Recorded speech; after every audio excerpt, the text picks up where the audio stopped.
The air was thick with tension, each breath a struggle against the recycled, musty scent of the cabin.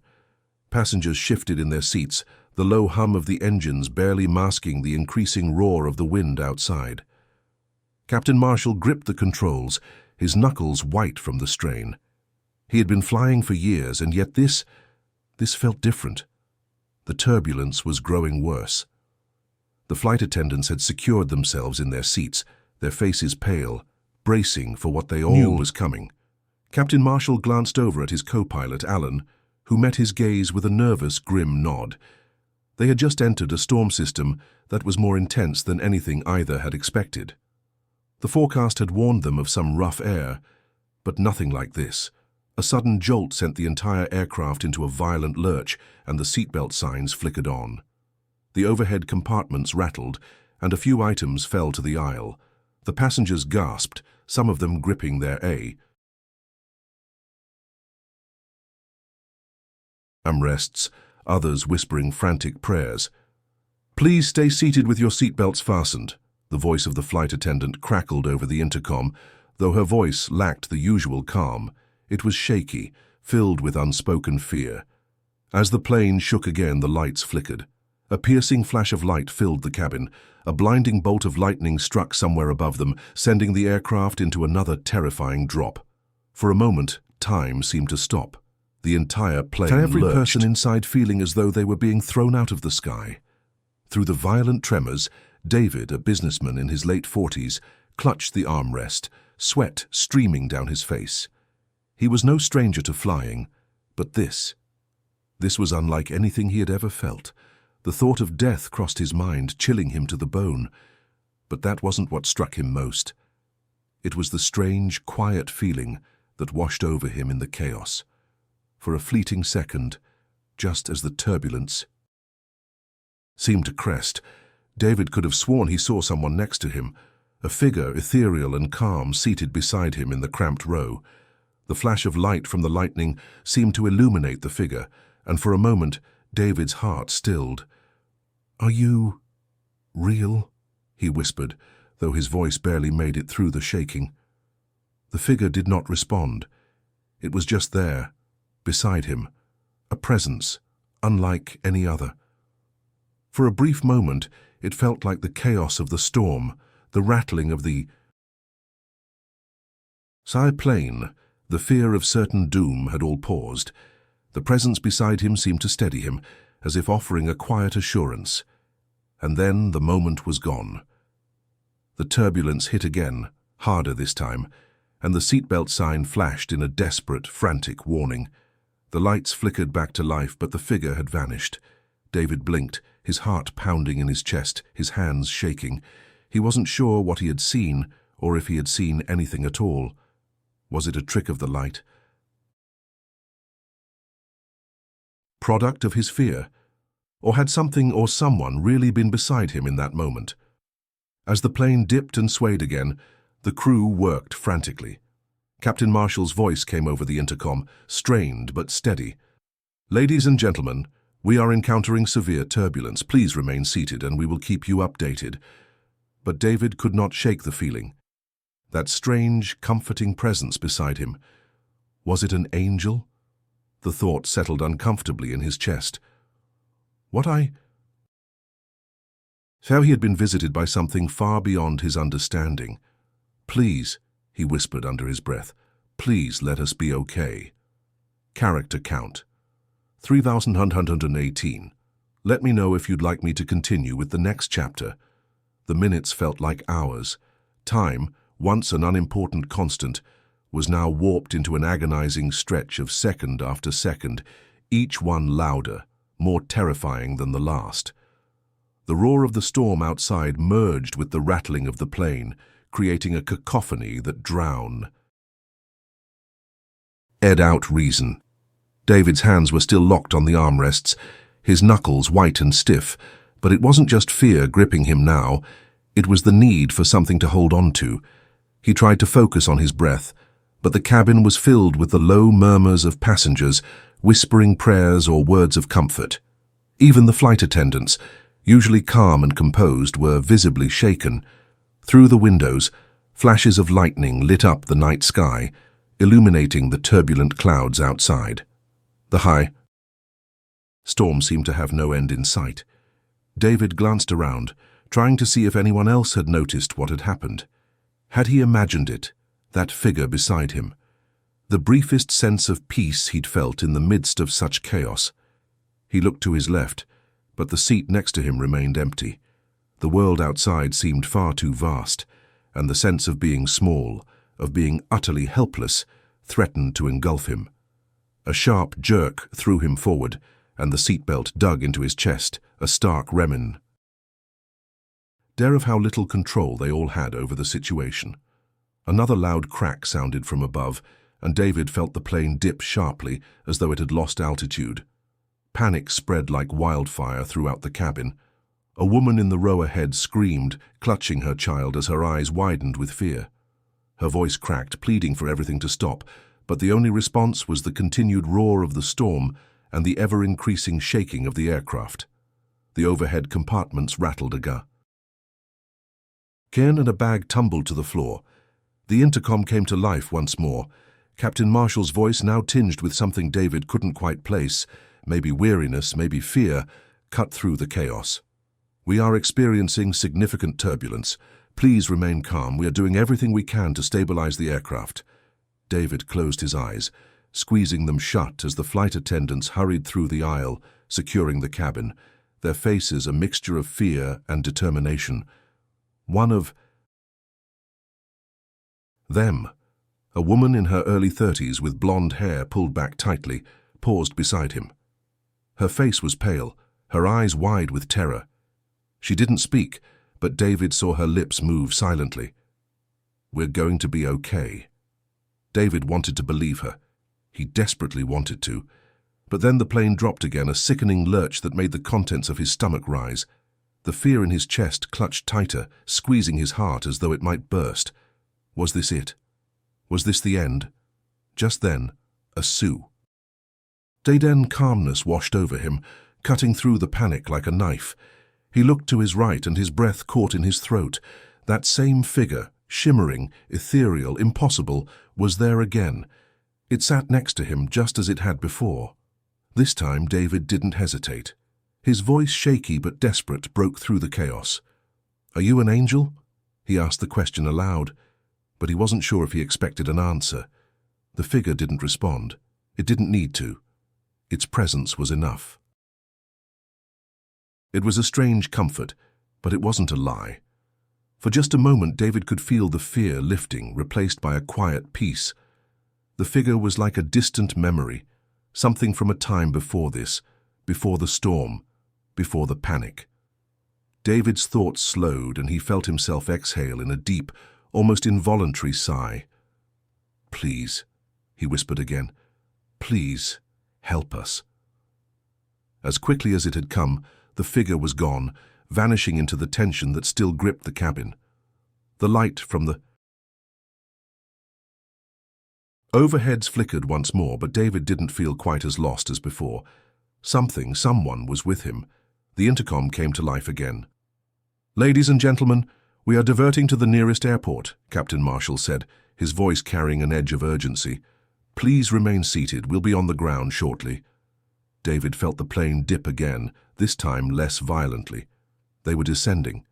The turbulence didn't let up, but it seemed to lessen just a little. The worst of it, per her. Pairs was over, but David couldn't shake the feeling that what he had witnessed, what he had felt, was not just a moment of fear-induced hallucination. He couldn't explain it, but it was real. The presence had been real. The seatbelt sign clicked off, though no one moved. Everyone remained frozen, their bodies still holding the tense positions they'd been forced into. And David, for the first time since the storm began, found himself leaning back against the seat.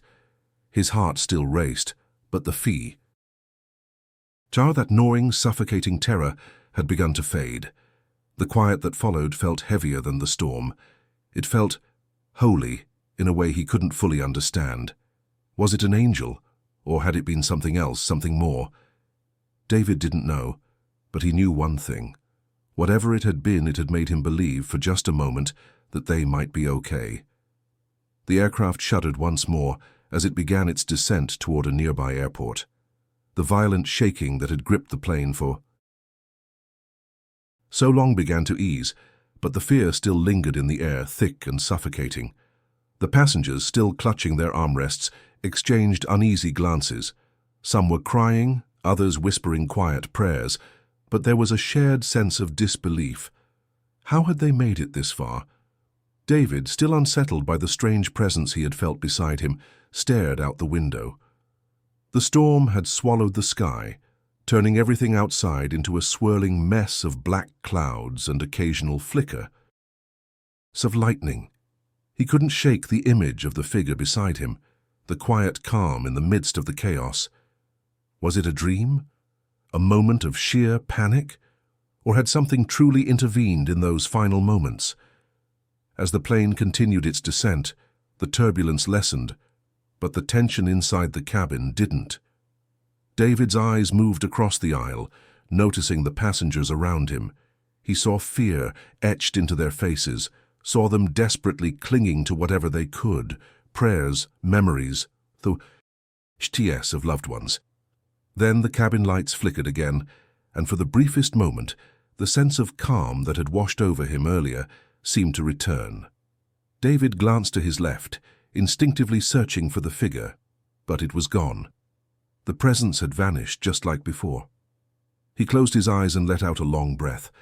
There was nothing more he could do. Whatever had happened was beyond his control, beyond anyone's understanding. But in that moment he realized something. It didn't matter if the figure had been real or not. The calmness, the peace it had given him was enough. It had been enough to get him through. "Stay with me," he whispered under his breath, clutching his seatbelt as the plane descended further. The descent continued, and the engines strained against the pressure. The announcement over the intercom instructed the passengers to brace for landing. David's heart raced once more, but now it wasn't out of fear. It was a reminder of the uncertainty that St. Ill lay ahead. Would the storm end when they touched the ground? Would they be safe? The questions weighed heavily on him, but he didn't have the answers. No one did. The plane's wheels touched the runway with a hard jolt, sending a sharp vibration through the cabin. A collective sigh of relief swept over the passengers as the aircraft slowed, coming to a halt just moments later. The seatbelt sign remained illuminated, but the tension in the cabin was slowly starting to lift. David looked around at the passengers who were now sitting in stunned silence, their eyes wide and unfocused. It was over, or so it seemed. The plane came to a complete stop on the tarmac, but no one moved. There was a lingering stillness that hung in the air like fog. The passengers had survived, but at what cost? The storm outside raged on, a furious reminder of the chaos they had just been through, but inside the cabin there was a strange, silent calm. David unbuckled his seatbelt slowly, his body stiff. From the tension, the steady thrum of the engines had died down, leaving only the sound of his own breath. He looked around again.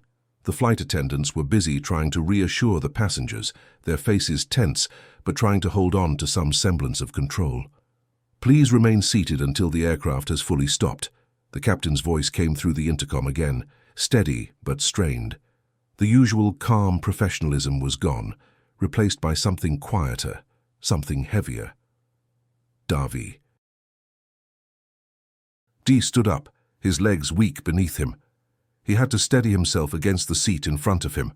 The turbulence had left him physically drained, his body sore from the grip he had held onto the armrests. He wanted to move, to feel solid ground beneath his feet. But the idea of leaving the plane didn't feel right. The doors were opened eventually, and the passengers began to file out in silence. David remained in his seat a moment longer, watching them leave, their faces blank, eyes distant. N. Someone seemed to be speaking, not yet. Perhaps the gravity of the situation hadn't fully set in. Maybe it still hadn't hit them just how close they had come to something much worse. David felt a tap on his shoulder. He turned to find the flight attendant from earlier, the one who had reassured him during the worst of the turbulence. Her face was pale, and her hands were shaking. "Are you all right, sir?" she asked softly. I think so," David replied, though his voice was uncertain. He wasn't sure what had happened, what he had felt, or even what it meant. But something had shifted inside of him. He knew that. She nodded, but didn't move away. There was something unspoken between them, a shared experience they couldn't yet name. "You were very calm during all of that," she said quietly. "Most people were, well, understandably frightened." David swallowed hard, the memory of the storm rushing back to him. The fear, the trembling, the impossibility of it all. He had been afraid. Terrified even, but that feeling, the one that had come with the presence beside him, kept him grounded. And it still did. "I don't really know how to explain it," David said, looking her in the eyes. "But there was someone there with me." She blinked, a flicker of something crossing her features. "You saw something?"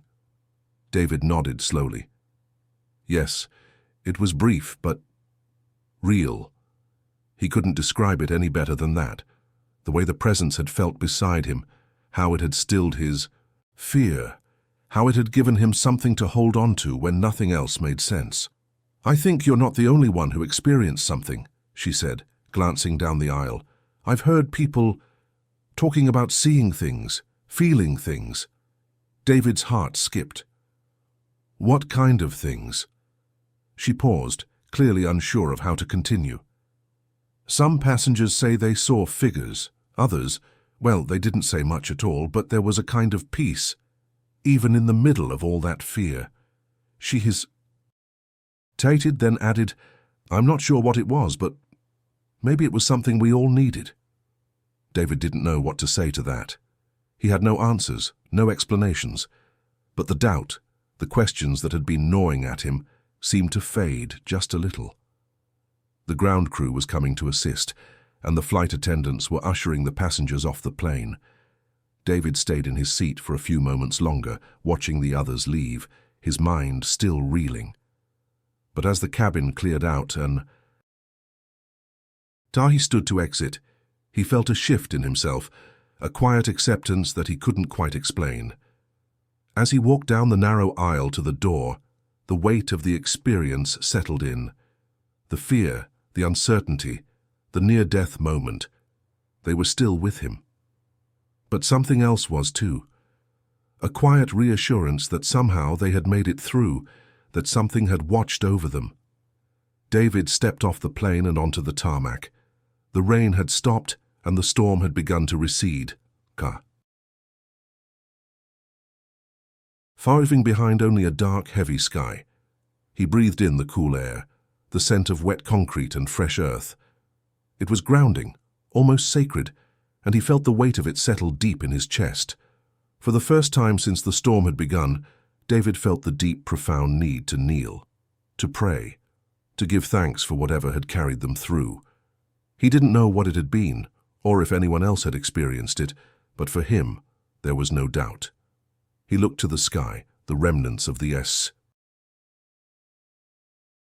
storm still visible on the horizon, and whispered a prayer, quiet but filled with all the gratitude he could muster. The airport was quiet, almost eerily so, despite the activity around them.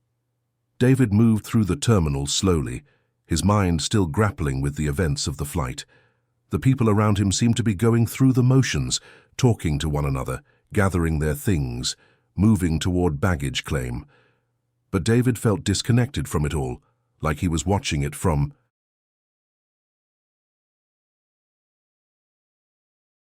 a distance. He didn't want to speak to anyone about what had happened, not yet. The figure beside him, the strange calmness, the sensation of something beyond himself. It was too much to process all at once. It felt too personal, too sacred. But there was a part of him that knew deep down that he couldn't keep this experience to himself forever. He had to understand what it meant, why it had happened to him, and why he had been so certain of the presence beside him. Was it a hallucination? Trick of the mind caused by fear, or something else entirely? David made his way to a small coffee shop in the corner of the terminal. The air was warmer here, the hum of conversation filling the space, a sharp contrast to the stillness that had settled inside him. He ordered a coffee, his hands shaking slightly as he fumbled for his wallet. As he waited, he couldn't help but overhear a conversation between two passengers who had been on his flight. "I swear I saw something," one of them said. A man in his late 20s looking disheveled and worn out from the experience. "There was this light, like it came from nowhere, and I just—" The woman with him interrupted, her voice low and hesitant. "I saw it too. But what if it was just the storm? You know, like the turbulence and everything, we were all scared." David stepped closer, pretending to examine the snacks on the counter, but his heart was racing. Could they have felt it too? Could they have seen what he had seen? The ME. Han continued, his voice shaking. "I'm not so sure. It was like a presence, like something was there watching over us. It wasn't just the storm, I know that much." David felt the chill run down his spine, his hand wrapped around the coffee cup, his fingers tight around the warmth of it. The figure, the sense of calm. It hadn't just been him. But then doubt crept in. What if it was all in his head? What if the storm, the fear, had just triggered something in his mind? A hallucination, a moment of panic. He turned away before he could hear more, stepping toward the empty table by the window, his coffee forgotten in his hands. The sky outside was clearing, the dark clouds slowly giving way to patches of blue. The storm had passed, but David's mind was still turbulent. His thoughts churned and the questions remained. What had happened to him? What had that presence been?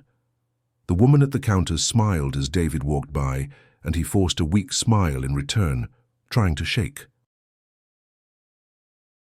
the weight of his thoughts.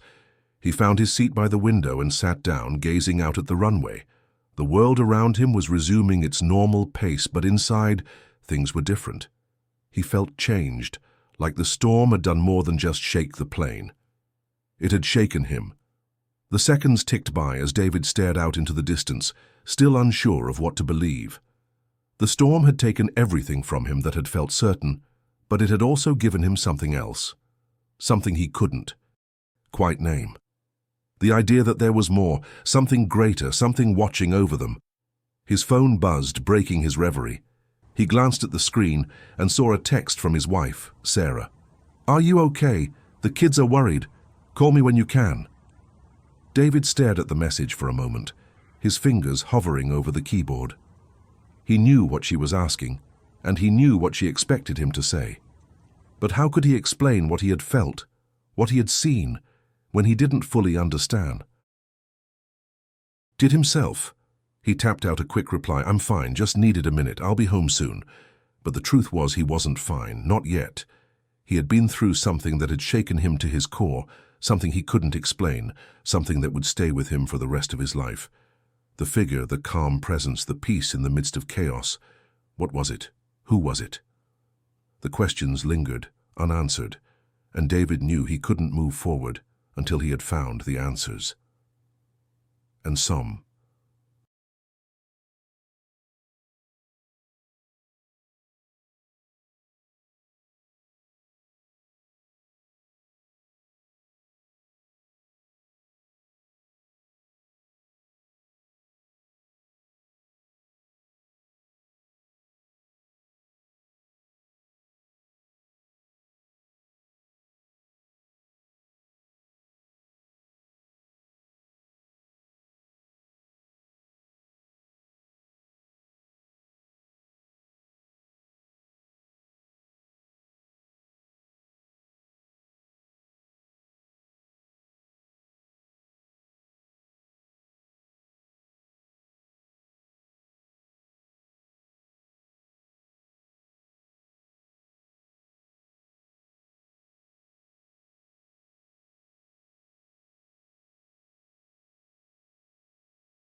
For how deep down he knew he would.